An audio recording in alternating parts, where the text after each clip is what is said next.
Hello, আসসালামু আলাইকুম। Welcome to culture cafe. World কাপের ফার্স্ট ম্যাচ দেখে আপনাদের কি অবস্থা? আমার অনুভূতি হচ্ছে south Africa actually world cup খেলতে গেছে, মানে ওদের দলটা জাস্ট তুলনামূলক অনেক দুর্বল।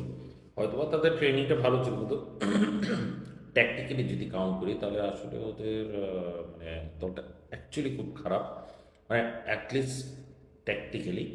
আপনি দেখেন 5-3-2 ফরমেশন দিয়ে তারা খেলছে, কিন্তু তাদের খেলা স্টাইল দেখে আসলে 5-3-2 ফরমেশন না মনে করে বরং মনে হচ্ছে 7-1-2।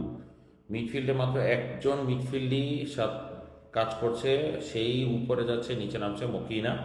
আর বাকি দুই মিডফিল্ডার বক্স টু বক্সের বদলে দেখা গেছে যে সেন্টার ব্যাক হিসেবে বেশি কাজ করছে, এবং প্রেসিং উল্টা হচ্ছে, মানে জাস্ট আনইমাজিনেবল।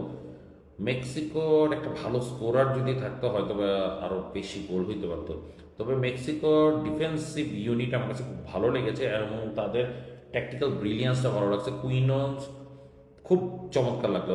অযথাই তো আর সৌদি প্রিমিয়ার লিগের সে টপ স্কোরার হয়নি, যেখানে রোনালদোর মতো একটা মহাতারকা থাকা সত্ত্বেও সে কিন্তু টপ স্কোরার। আল কাদিসা ক্লাবের হয়ে খেলে, তো ভাল লাগছে, মানে এই প্লেয়ারটাকে ভাল লাগছে। সে আসলে ইউরোপিয়ান স্ট্যান্ডার্ডে খেলার মতো একটা প্লেয়ার। আর মেক্সিকো ট্যাকটিক্যালি ব্রিলিয়ান্ট ফুটবল খেলতেছে। সাউথ আফ্রিকা মিস্টেকটাকে কাজে লাগিয়ে তারা অ্যাকচুয়ালি গোল করার চেষ্টা করতেছে, এবং সেটা প্রথম গোলের মাধ্যমেই বুঝিয়ে দিয়েছে। এবং প্রেসিং জিনিসটা মেক্সিকো ভালো করতেছে, মানে এটা অবশ্যই তাদেরকে ক্রেডিট দেওয়া উচিত। এই খেলাটা তারা যদি ধরে রাখতে পারে, আমার কাছে কেন জানি মনে হচ্ছে যে হ্যাঁ, তারা নেক্সট রাউন্ডে শুধু যাবে না, কোয়ার্টার ফাইনাল পর্যন্ত এবারে নিশ্চিত চলে যাওয়ার সম্ভাবনা আছে। আর সিমসনসের যদি প্রেডিকশন আমরা দেখি, তাহলে হয়তো বা আরও দূরে যাবে। তো সিমসনসের প্রেডিকশন কি আপনারা যদি না জেনে থাকেন সেটা বলে দিই। সেটা হচ্ছে পর্তুগাল ভার্সেস মেক্সিকো ফাইনাল খেলবে। কে জিতবে এটা আমি আর বলবো না, ওইটা একটু আপনারা দেখে নিন। আর সত্য বলতে গেলে আমি এক্সপেক্ট করি নেই মেক্সিকো এত দর্শক থাকবে। মানে একটা ওয়ার্ল্ড কাপ ভাইব আজকের আগ পর্যন্ত কিন্তু বোঝা যায় নাই, এবং আজকে কিন্তু খুব চমৎকারভাবে ওয়ার্ল্ড কাপ ভাইবটা বোঝা গেছে। হলুদ জার্সি প্রথমেই ধরা খাচ্ছে। হলুদ জার্সি আসার কথা শুধুমাত্র তা বড় তারকাদের না, অনেক ছোট দলগুলো হলুদ জার্সি নিয়ে থাকে। দলটা দেখে ভালো লাগছিল, স্ট্রংই মনে হয়েছিল, কিন্তু তাদের খেলা ছন্ন ছাড়া। আসল কথা ট্যাকটিক্যালি তারা ব্রিলিয়ান্ট ফুটবল খেলতে পারতেছে না।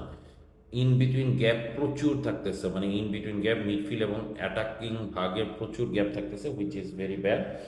অ্যান্ড যতই ছোট দল হোক না কেন, এই টাইপের গ্যাপ থাকলে আসল কথা স্পিডি দলের বিরুদ্ধে কিছু করতে পারবে, এবং তাই হয়েছে। তারা আজকে কিছু করতে পারেনি। দুইটা শট অন টার্গেট ছিল, এছাড়া অ্যাটাম্পটও তারা ভালো নিতে পারেনি। আরও একটা গোল হবে, আমার মনে হচ্ছে আরও একটা গোল হবে, কিন্তু এসি মিলানের সান্তিয়াগো জিমিনেস কি গোল দিবে না কিনা সেটা একটা বড় বিষয়, কিন্তু কারণ হচ্ছে এখন পর্যন্ত সে নামে নাই। সেকেন্ড হাফে কি সে নামে না কিনা এটা দেখা যাক।